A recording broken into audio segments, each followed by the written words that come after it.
19 or 20 years old, maybe 21. My best friend got killed in a car accident, and so I started thinking a lot about what was important in life. At the same time, the Intifada started, and I started seeing pictures in the newspaper of guys my age who were going into battle. This whole Israel idea, something I hadn't really thought that much about before, and I started feeling like it was really important to me that I was connected to my people. I came to Israel with the idea of joining the army. I knew I wanted to go into a special unit, Special Forces of the Paratroopers, that focuses on the Gaza area. Gaza is a very, very dangerous place to operate. There's a lot of people who are very, very violent and would want nothing more than to see a lot of dead Jews. We all knew that we're going into a place that the enemy wants us to come into. We knew that they had booby traps set for us. We knew that they were waiting for us with anti-tank rockets. Gaza is not a place you want to go.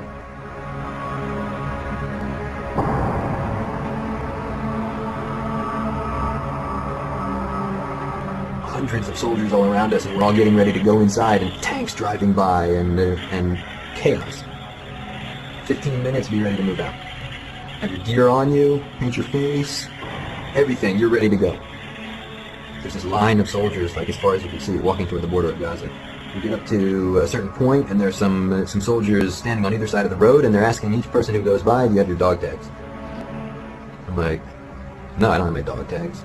They write my name down, Ariel Siegelman equals number 6624. Put one in your boot, put one in your other boot, put one around your neck. Because you know what dog tags are for. I gotta have one in one boot, one in the other boot, and one around my neck, because if they find pieces of my body somewhere and they don't know whose body it is, so now hopefully they'll be able to tell, oh, that's number 6624. Then we get to a point right at the fence where they stop us and stand us in a big semicircle, in a chet. Many, many men deep. Huge semicircle, because hundreds of soldiers, all of us, with our faces painted. We're all standing there with all of our equipment on, all of our gear. Everybody's brain is buzzing, like trying to figure out what the heck's going on. So they hand us this little card, this laminated card, that says, Tefillah lifnei yetziat lekrav. The prayer for going out to battle. And there's this rabbi standing there in front of all of us, and he yells at the top of his lungs. And he says the psukim, right, like the statements in the Torah, that the Kohen Gadol, the high priest, says to the nation before the nation goes off to battle. He says, you are the army of Israel, and you're going to war, but you will not be afraid, because God is going out to war with you. God is going to fight your battle for you. I think I speak for the other guys who were there. All that buzzing, all that like confusion that was going on, it was just like, focus. We went into Gaza, and God went into Gaza with us.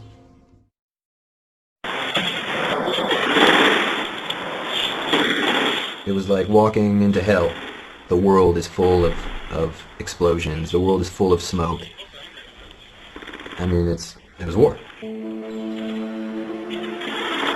are beautiful morning, beautiful downtown Gaza.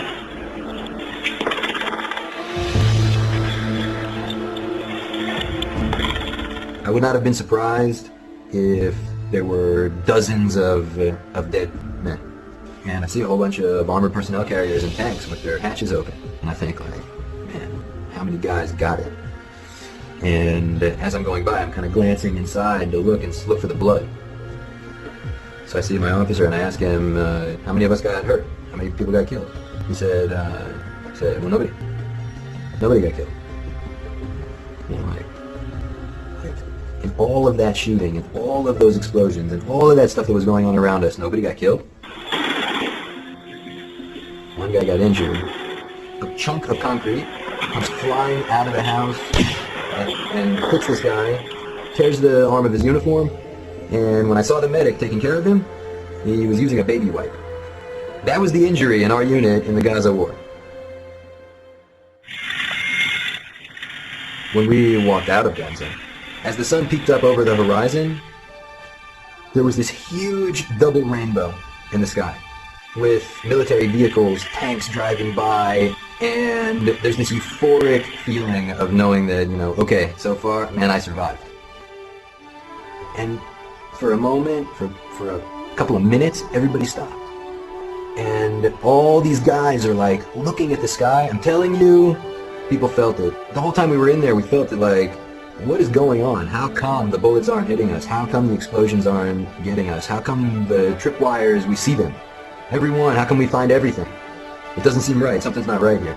This rainbow went across the sky. These guys were stopping. They reached their hands to the sky and they're like cheering. I hear guys saying like, he's with us. Hashem itanu. We went into Gaza, and God went into Gaza with us.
In the summer of 2009, we traveled to Israel and studied the Israeli Defense Force.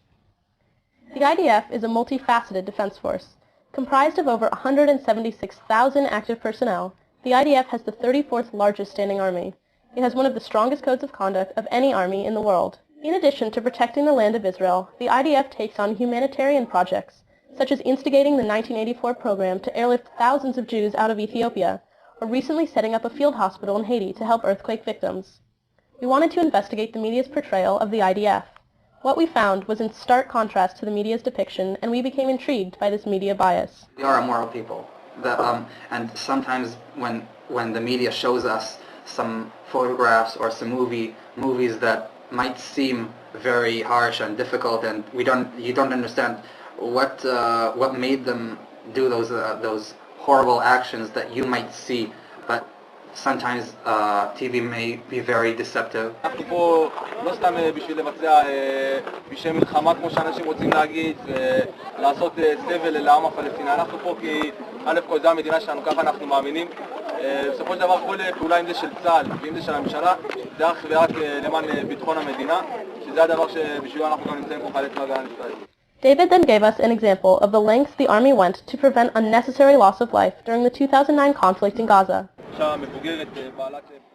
In one of the first 3 days of fighting, we took a defensive positions in Palestinian houses, and one day there's this woman who approached our position. She looked like an educated, middle-aged woman. She approached the house, and she was yelled at in Arabic, and also in Hebrew that she should stop. The same woman just kept coming towards the house, and picked up her pace. We yelled at her again when she was just 50 meters away, which was already, according to our rules of engagement, closer than we were supposed to let her be. But because she was a woman, we just kept yelling, and the sergeant that spoke Arabic warned her, but it didn't help, so we shot into the air. When she came within range that endangered our soldiers, we shot at the ground near her feet, but that didn't stop her either. When she got to the point where it was a matter of endangering lives and we couldn't let her go any further, we shot her. Afterwards, when we checked her body, we found she was booby-trapped. It seems that her intention was to blow herself up in the house. Even to the point where we shot her, we're lucky she didn't set off the suicide bomb. With a common love for their homeland and a service requirement for over 80% of the country's citizens, IDF soldiers feel it is their duty to protect the state of Israel. למה אתיופים יש בצה"ל? קודם כל אנחנו, בגלל שזה השורשים שלנו, בתור יהודים, אין לנו מדינה אחרת בתור יהודים, זאת המדינה היחידה שלנו, ובשביל זה כולם חייבים להתגייס, בשביל להגן על המדינה בצורה הכי טובה. Throughout our travels in Israel, we found soldiers who are committed to protecting their homeland.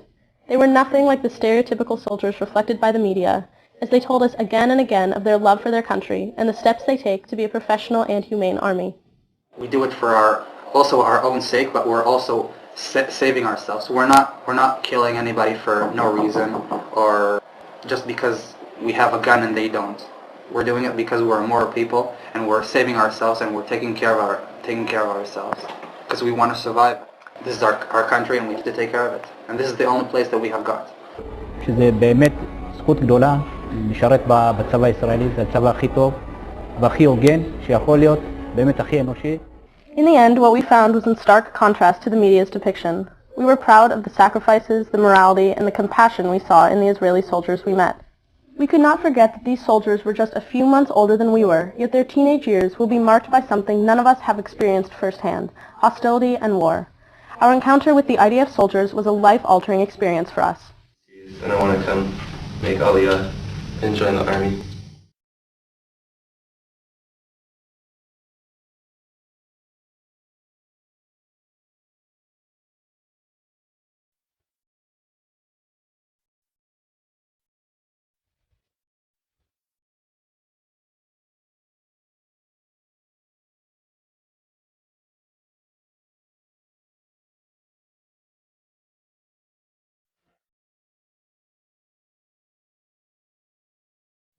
My name is Daniel Hay. I'm born and raised from England, London.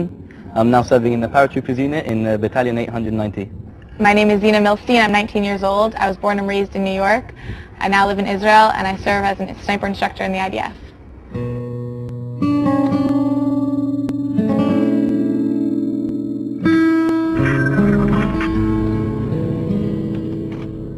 Away from family and friend, away from the comforts of home life, these two young soldiers are making their dream come true, their lifelong dream of serving in the IDF. My battalion 890 right now is on the border between the Gaza Strip and the Israeli settlements, and our job is just to make sure that no terrorists try to come through the borders, and we keep Israel safe. Here on base I'm a sniper instructor. I train soldiers. When we're done, they go into Gaza and they go on missions and operations. Zina and Danielle both remember how they felt when they decided to pack their stuff and make Aliyah. After high school I decided I was going to spend a year of volunteering in Israel just to find out and see what exactly Israel is and what I've been missing all my life. My year volunteering was consisted of 9 months, and I volunteered in different places throughout Israel. And I fell in love with Israel really instantly. And within just the first few months in Israel, I already knew this was my home, my new home. And I decided I was going to make Aliyah after my year volunteering and leave my friends and family and just join the army and start my new life in Israel. Israel's always been a really big part of my life. Ever since I was 3 years old, every summer my mother, brother, and I used to come to Israel and spend 2 months of the summer. When I was 16 years old, I went on a summer trip in Israel. They took us to a coexistence museum. This museum had an album about with pictures of all the fallen soldiers fighting terrorism.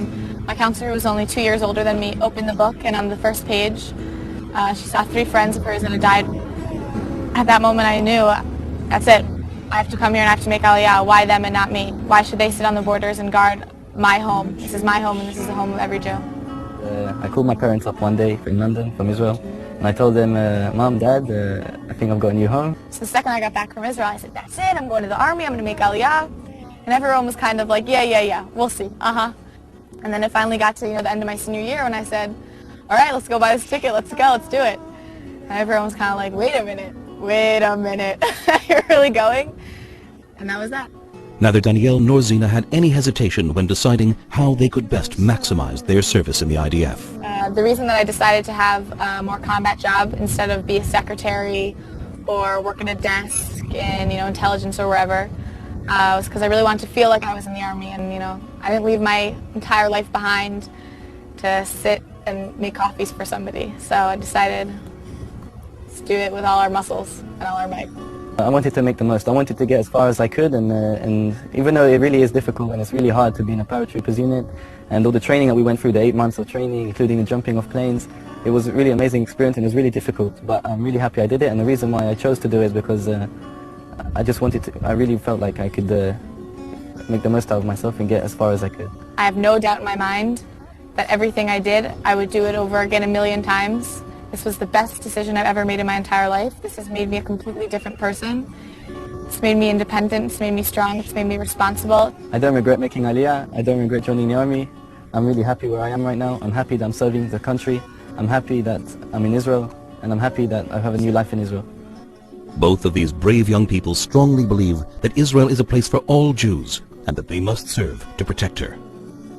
Israel for me is a place of opportunity, the new future for the Jewish people, and just the future for every Israeli and every Jewish person around the world. If there is one Jew in the world, one Jew being persecuted for his religion, then there has to be a home. There has to be a home. History repeats itself. The Crusades, the Spanish Inquisition, the Holocaust. It comes a time, man, that we have our own country and we have to protect it. It's really hard to be a lone soldier in the army, but the friends of the IDF have made a really unbelievable experience for a lone soldier in the army. I've gotten a letter from the States saying we support you and we're proud of you, and that makes all the difference, and it makes you feel so good that you really don't feel alone, even though there are moments where you do feel alone. Sometimes they send us to lone soldiers a present, you get a pillow or something, or a backpack. There's little things that make your life just a bit easier and just put a smile on your face. It makes you feel good that you know that there's somebody thinking about you back in America, and that's proud of you and supports you in what you do. Ladies and gentlemen, please welcome Corporal Zina Milstein and Corporal Danielle Chai of the Israel Defense Forces. If you miss me,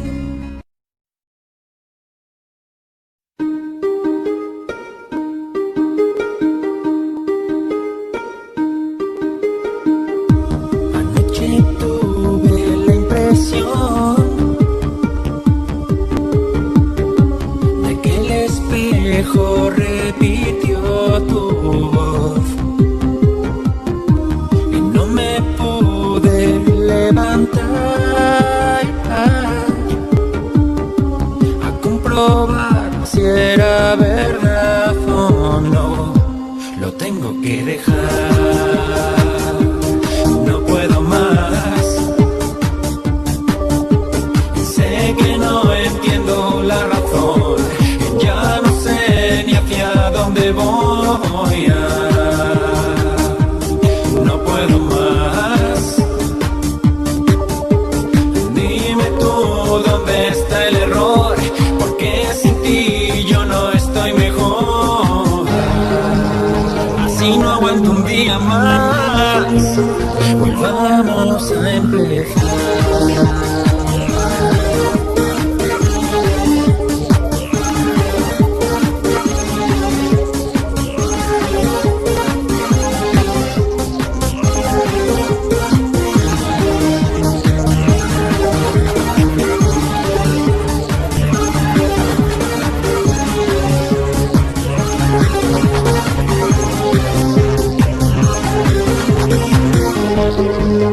Así no aguanto un día más. Volvamos a empezar.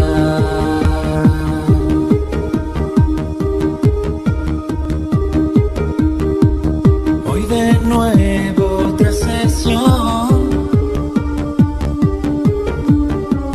de terapia para la razón. Si Dios pensara como yo, ni rezar sería solución. Lo tengo que dejar, no puedo más. Sé que no entiendo la razón, ya no sé ni hacia dónde voy. No puedo más. Dime tú dónde está el error, porque sin ti yo no estoy mejor. Así no aguanto un día más. Volvamos a empezar.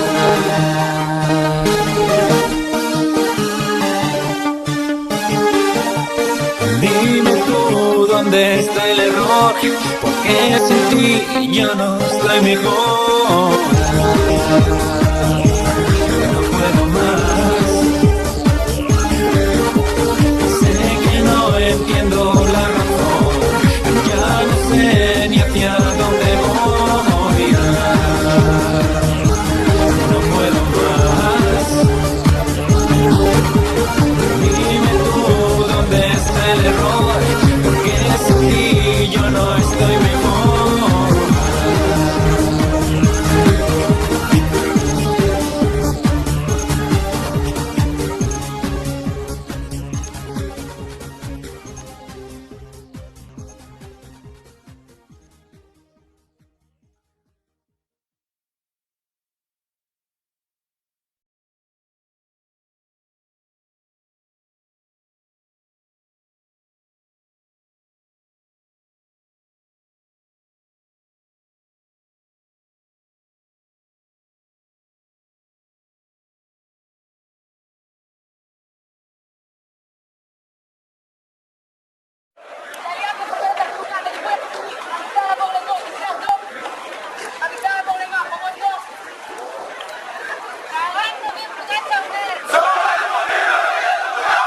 Native-born Israeli Jews are required to serve in the Israeli Defense Forces and make up the vast majority of the IDF.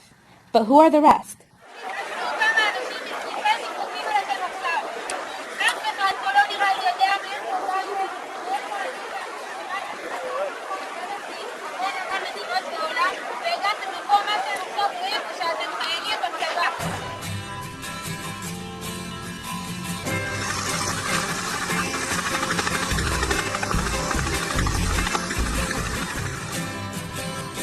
What makes foreign Jews and non-Jewish natives to Israel want to sacrifice so much time and energy and in some cases risk their own lives?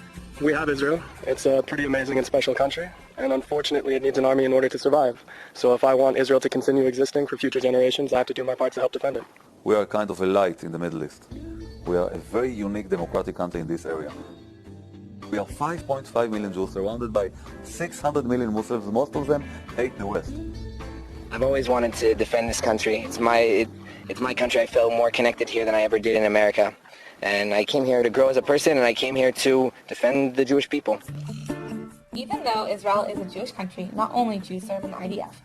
When I was in different positions in the IDF, I had the opportunity to serve with both Druze officers enlisted, with Muslim, Bedouin, all sorts of different types. They're Israeli born, they live in Israel, they're citizens in Israel, and they proudly serve their country. Like Jews, members of one Arab community in Israel, known as the Druze, are also required to serve. The Druze are non-Muslim Arabs who follow a religion of their own. I feel like really proud of this to go to the army and do my duty. And because I live here, I'm a citizen, I'm an Israeli. And I think it's too important for me to serve my country because I have no other country to go and to live in. And the Druze in general, you'd have to do a whole film to explain how committed they are and how much they both serve our country and they do their positions in the most magnificent way. אין הבדל בין לוחם דרוזי ולוחם יהודי. כולם מתקדמים בסולם הדרגות. קצין דרוזי הגיע לדרגת אלוף. היום ישנם 6 דרוזים תתי אלופים. ביניהם תת אלוף שמשמש מזכיר צבאי של נשיא המדינה מר שמעון פרס. A different Arab community in Israel, the Bedouins, are not required to serve in the IDF, yet some do. The Bedouins are a nomadic tribal community of Muslims. בדואים מביאים את הצבא ומתנדבים בשביל המדינה, להגן על הכל במדינה. והאהבה שלנו במדינה ובצבא. The Bedouin community in Israel, there are certain tribes that all volunteer into the military. אני בעד שהילדים שלי ישרתו בצבא, אני חלק ממדינת ישראל. אני תושב שאני כמו תושב ישראלי. מאוד אני מרגיש כקרבן המדינה. אם זה אינתיפאדה לא אינתיפאדה, זה אותו דבר. כמו שאין אינתיפאדה אני מגן על המדינה שלי, גם באינתיפאדה אני מגן על המדינה שלי. זה אצלי אותו דבר. IDF soldiers come from multiple nations, cultures, and ethnic groups. Yet this diversity is a strength, according to the IDF soldiers. Throughout my army service, I've been with the Druze, I've been with Bedouins, Jews from Ethiopia, Christians from Russia, people from all over Europe, South America, everywhere. It's really, really interesting to be immersed and work together with people who you've never really been with before. To serve in an army like that, you feel really that you are part of the nation. I learned a great deal about Israeli society, everything from kibbutz life to religious Judaism, the secular left to the far religious right, all walks of life throughout Israeli society, both the Jewish and non-Jewish. And each person has a story to tell, each person has a perspective, and it's been absolutely amazing. I have more in common with Druze and Bedouin military men than I do with a lot of the people in the state of Israel. כולם כמו אחים. כמו שאומרים, אחד בשביל כולם, כולם בשביל אחד. Everyone has the same uniform, everyone has the same rules, and everyone has the same rights. We're all here. We all still do our service. I don't really care if someone's Jewish or not Jewish. If you're in the army, you're still a soldier, and you're still expected to do the same job as everyone else.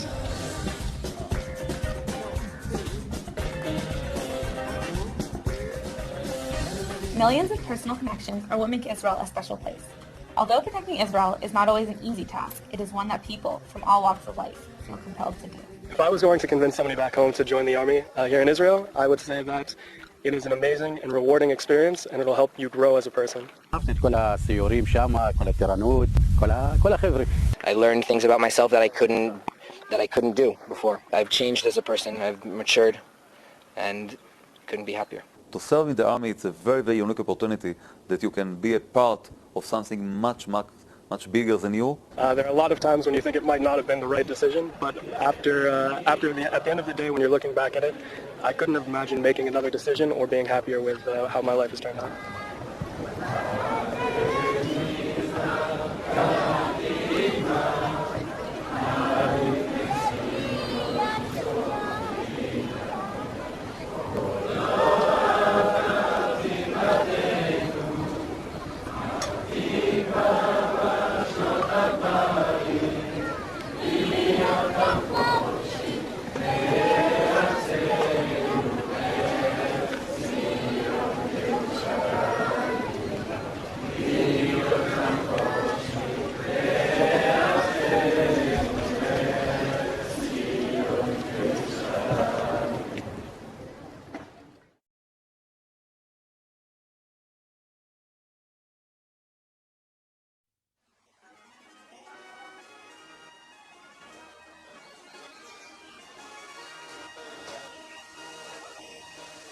ושלום רב.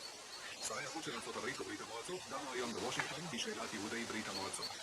באירופה תגובות חריפות על הצהרתו של מנהיג הימין הקיצוני בצרפת כי תאי הגזים היו פרט שולי במלחמת העולם.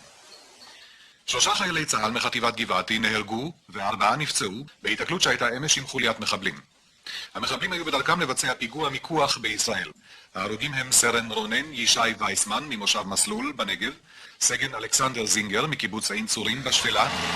כוח צה"ל שסרק אתמול לפנות ערב באחת הגבעות הנידחות הללו נתקל במלכודת מוות.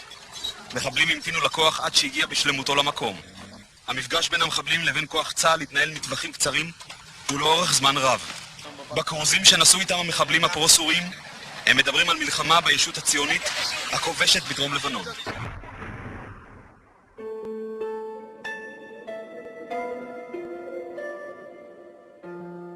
Alex was born near New York City on September 15, 1962.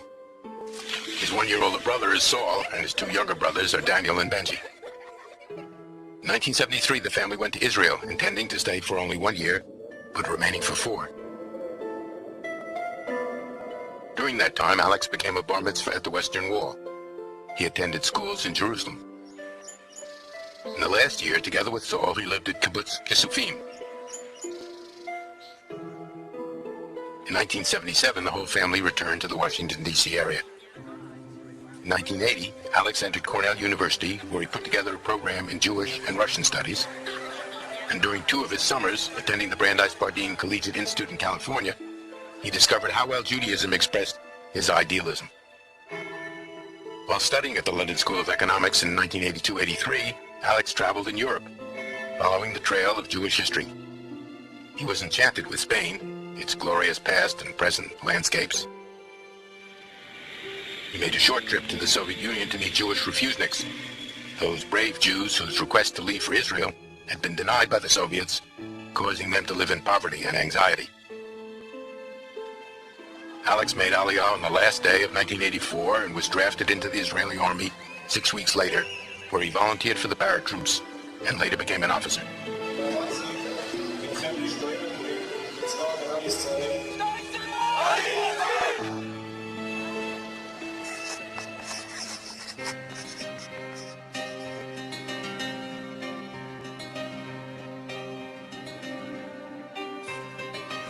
Dear Benj, happy birthday.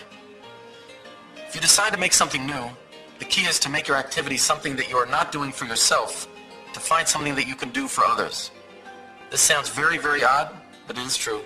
Sorry for preaching, but I don't want you to kick yourself when you're 21, like I am kicking myself, for having wasted so much time when I was younger on myself.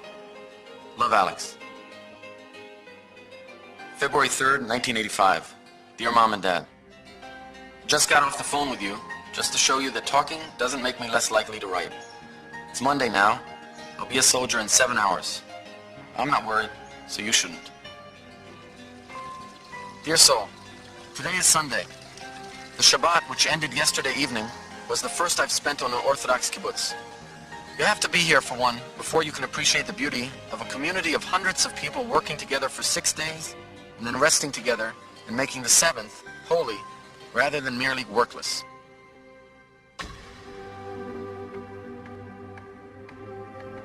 April 1st, 1985.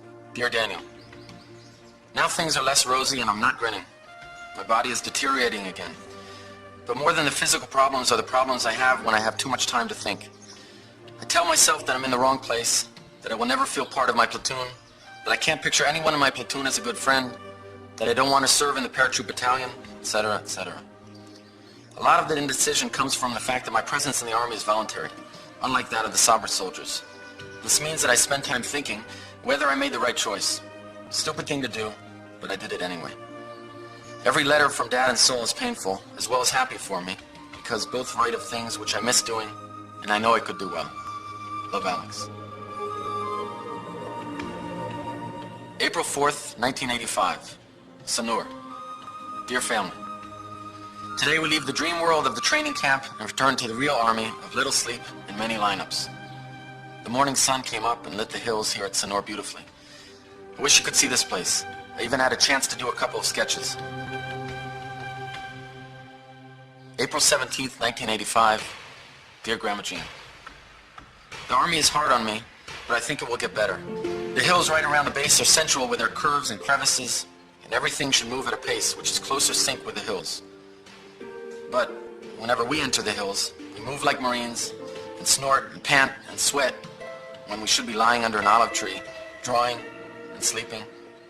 Oh well. May 6th, 1985, Beit Jubrin. Dear Mom and Dad, today has been one of the hardest days of basic so far. The pain, which is as great as loneliness, comes from fear, pure fear. I fear failure and I fear physical challenges. My lack of fitness makes this fear worse because I know it will make the trials ahead more painful. Remember, this letter was written 2 weeks before you read it, so by now, the problems it discusses are all in the past and all is well.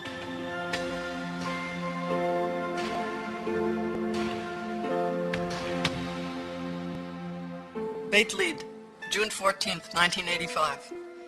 Dearest Mother, happy birthday. As I sit in the Beit Lead Army store waiting to go back to the Army for Shabbat, I'm thinking of you. And tears are welling up a bit in my eyes because when I spend time thinking about you, I miss you. And now that it's your 50th birthday, how can I but think of you? I think gratitude, but I won't begin to list the reasons for my gratitude because the list would be endless. I admire the way you've taken your children for what each of them is, and added to each of them. You take the world so well, and that makes me happy. Now I must go. I wish I could have been with you. To 120. Love, Alex. July 2nd, 1985, Tel Nov. It's late morning now. I've already jumped twice. Stepping out of an airplane at 1,200 feet is like nothing else in the world. It is preceded by fear, which must accompany doing anything as ridiculous as stepping out of a secure place into emptiness. Once the fear passes, the jump is so much more pleasant than what I thought. The second you're in the air, you want to shout and sing. So, I did. Basic training ended Wednesday morning at around 11:30 when we received our red berets. The western wall was the end point of the 55-mile Masakunta. The views were a joy, as they always are as one enters Jerusalem. But on foot, in moonlight through valleys of pine, the entrance is special and moving. November 29th, 1985, Lebanese border, Dear Catherine. I'm not stationed in Lebanon, but at times we have to go in. You must never forget that my being where I am is not a result of my worldview, but of the fact that if we weren't here, Israel would live in terror. And because we are here, and what we do, even the settlements on the border are quiet.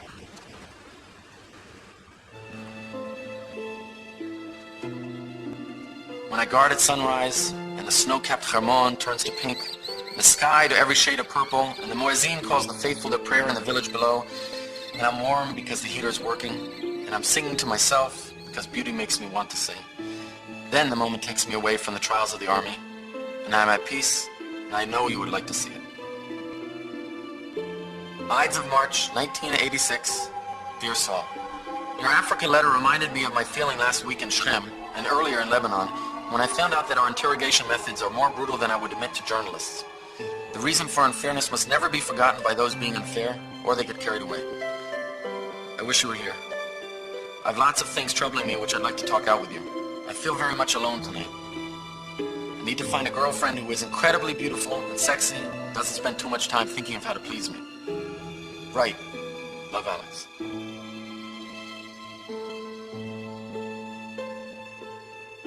June 1st, 1986, Officers School, Dear Family.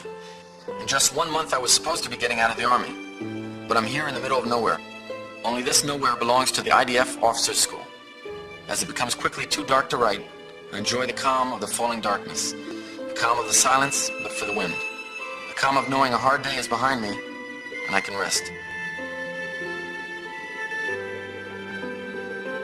August 17th, 1986.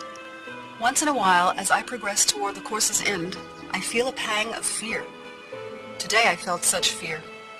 If the war comes, when the war comes, I will have to lead men to die. But those men were not men a short time ago. Some don't even shave yet. And I will have to have the calm power to yell to them or to whisper, Kadima.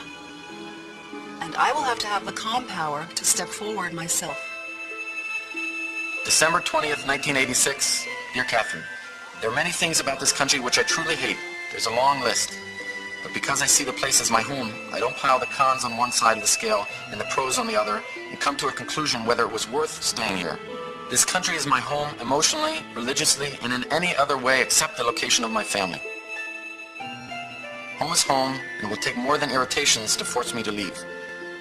I want to make this place better. Love, Alex. August 16th, 1987. The tents of the encampment were folded up and sent to brigade headquarters. And in general, the battalion prepares itself for the next 2 to 3 months. Kav. Today the officers and sergeants are going up, and Tuesday the soldiers will join.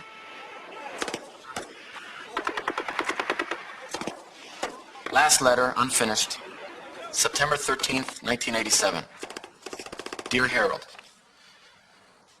the day after tomorrow I'll be 25. This is a good age, the prime of life. It is once again a time of decision for me. I've decided I would like to be a company commander. So I don't feel like I'm aging. The fact that I'll finish my next position at age 26 or 27 is not worrisome. I'm pleased that...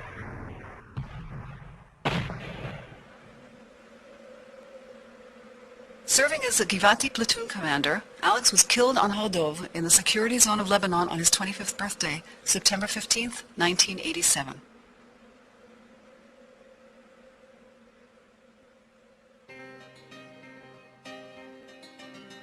Dear Alex, you have left us so much of yourself, so many drawings, so many writings that make us smile and think about life, yours and ours. We can hear your laughter, feel your joy, and we are powered by your message to do. Do as you believe and people will follow you. Do what is right, because only then will you have the power to affect the world.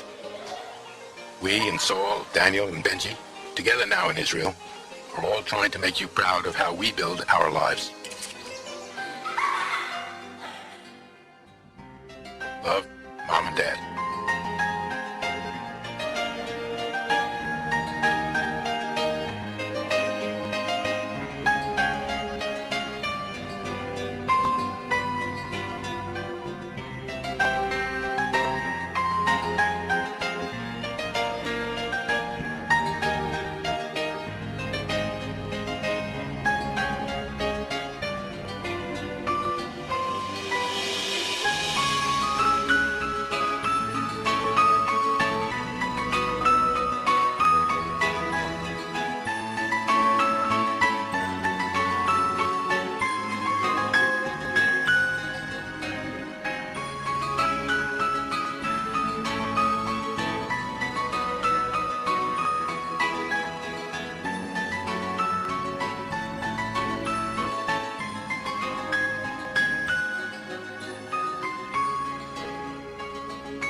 Ugandan forces prove no match for the elite Israeli commandos.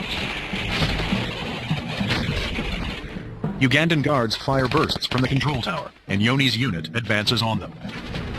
Suddenly, Yoni collapses, hit by a sniper. I report to Yoni that the mission was carried out, but before he answers, Amir comes on the communication line and shouts, "Mookie, Yoni's hit. Yoni's hit."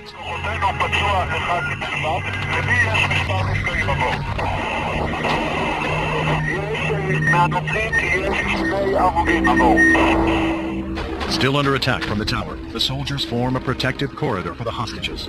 Heads of families ensure that all are accounted for. Incredibly, just 3 hostages were killed in the rescue. Among the assault force, there is but one fatality: Yoni Netanyahu. 2 hours before dawn, the last Israeli plane lifts off from Nairobi. The only evidence of their visit is bloodstains on the tarmac. At 3 a.m., the BBC transmits reports of the rescue to a stunned world. Every person in Israel will always remember where they were when they heard the news. Future Prime Minister Benjamin Netanyahu had no doubt that his older brother Yoni helped lead the mission. I learned that Israel had acted in Entebbe, and at that point I picked up the phone. I called my younger brother Ido and I said, I had only one question, and these are the words that I said. I said, "Hi, is Yoni back?"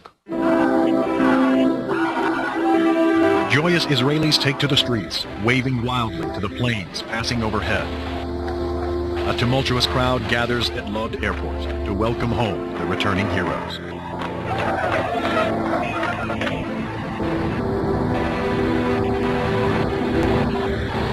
At 11 a.m., the first C-130 touches down. It's been 6 days and 22 hours since the hijacking ordeal began. The passengers of Flight 139 are finally safely home, and all of Israel rejoices. Anxious relatives and friends rush out to meet the hostages and their liberators.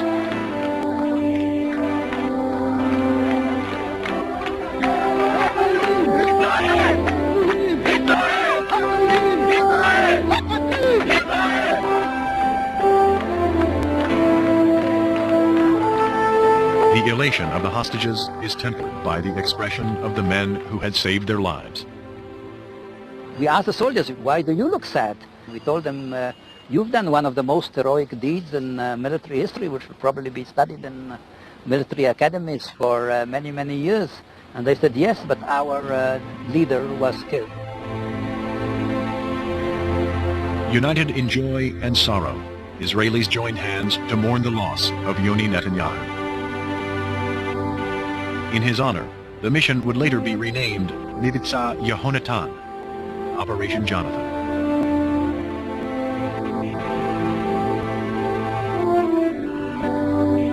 I lost a beloved brother. This was a great shock and undoubtedly affected my life in fundamental ways. A few hundred brave soldiers helped change history. But even more important to them, they saved the lives of over 100 men, women, and children. Janet Almog and her fellow hostages will be forever grateful to their saviors. So wonderful to be home. I really did not expect to get home all in one piece. I don't think there are any words in the world to describe what your feelings are at that point, of realizing that you got a second lease on life, literally. And the thousands of people that met us at the airport and the relief. It's just incredible relief. You don't realize how much emotion you've stored up, and we just cried and sort of let it all out then. I don't take anything for granted. Anything. Every day is a joy. While the world stood mute and paralyzed, one tiny nation had defeated the forces of evil. The day was July 4th, 1976. In the United States, Americans celebrated 200 years of liberty. Half a world away, the passengers of Flight 139 celebrated their own emancipation. Freedom had won the day.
He was always very funny, and he was always full of pranks, and he was always being silly. But on the other end of the spectrum, when it had to do with the security of Israel and all that stuff, he was so serious. But I guess that's Mike. That was, it was the war hat and the baseball and the hockey. Shalom Avracha. But Israel was always there. I've really just never seen somebody just thrive and just love Israel like he did. He had such a passion for it, and no matter what was going on here, he had nothing bad to say about Israel, which was just amazing, because it's very hard to be a new immigrant here by yourself and to deal with Israeli bureaucracy, and everyone complains, and there's nothing, what are you going to do? That's how it is. But Mikey, no matter what, he had that characteristic smile on his face, and he'd say, well, this and this happened, but I'm loving it here.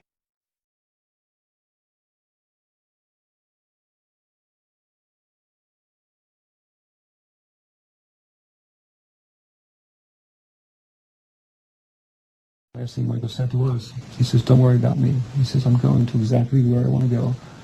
I'm doing exactly what I want to do. So Michael went into this with open eyes, as I'm sure all those other Israeli soldiers did too. It's the price we pay for defending. When the Second Lebanon War broke out, Michael was here on vacation at his parents' house. Without hesitation, he returned to Israel to his unit, but found out to his disappointment that his commanders decided not to let him go into Lebanon with the rest of his comrades. He says, I didn't come back here to go to Hebron. And Michael was very, very determined, and by the end of the day, he was able to convince his superiors. Before entering Lebanon, Michael called his sisters for the last time. Just in case something happens, I just want to say I love you. And I said, everything's going to be fine. What are you talking about? I'll talk to you later. He's like, I love you. I'll talk to you later. And that was it. It was like a 60-second conversation. He said to me, just saying he was going into Lebanon, and to know that if anything happens to him, he will always be with me. And then he said, I'll talk to you later. But obviously, I never did talk to him later.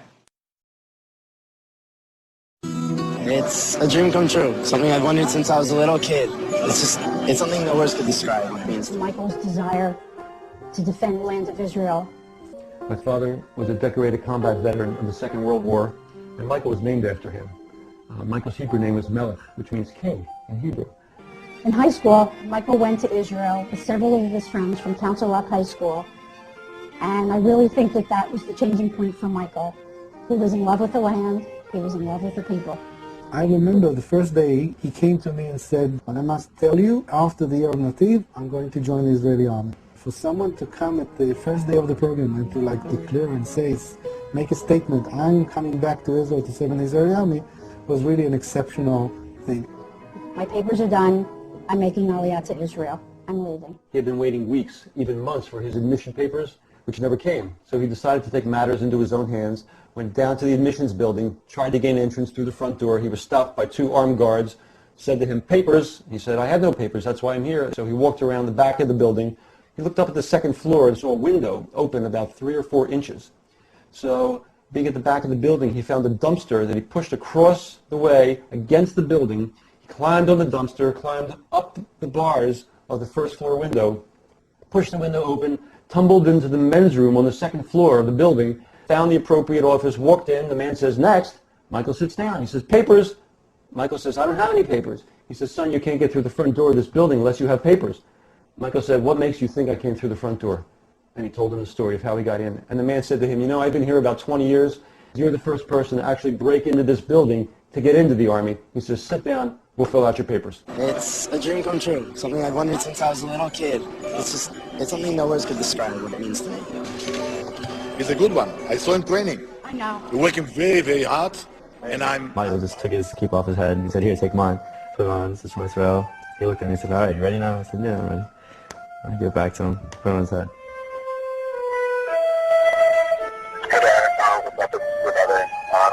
Anyways, I'm just calling because I'm kind of overwhelmed. And it's crazy as hell, and I just want to let you know that I do love you, and if that's anything should happen to me, that that I love you and I miss you, and I wish you all the best. And that's really it, sir. I love you, miss you, I wish you all the best, and I'll talk to you hopefully later. Awesome night. I can reveal, it was about 6 or 7 months before he went to the army. He called to me sometime in Yom Shishi, and I said, hello, I'm Michael Levin, and people say that if I want to go to the army, you are the man.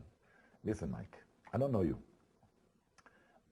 To put your name, I have to meet you. I spoke with all the young kids in the Ulpan who came to learn Hebrew, and I met a young fellow, very small one, with a kippah on his head, and all the time he's smiling and smiling and smiling. Mike, why do you smile all the time? I don't know, but put me in a parachute unit. I'm smile, but I'm strong. Don't worry. Mike, go to eat some chicken, some cheese, bread. Be fat a little bit. It's okay. That's the truth, man. No pain, no gain. You don't take the pain, you're not going to go into the... A dream come true. Something I've wanted since I was a little kid. It's something no words could describe what it means to me. He's a good one. I saw him training. I know. He's working very, very hard, and I'm proud of him. Michael became very close friends.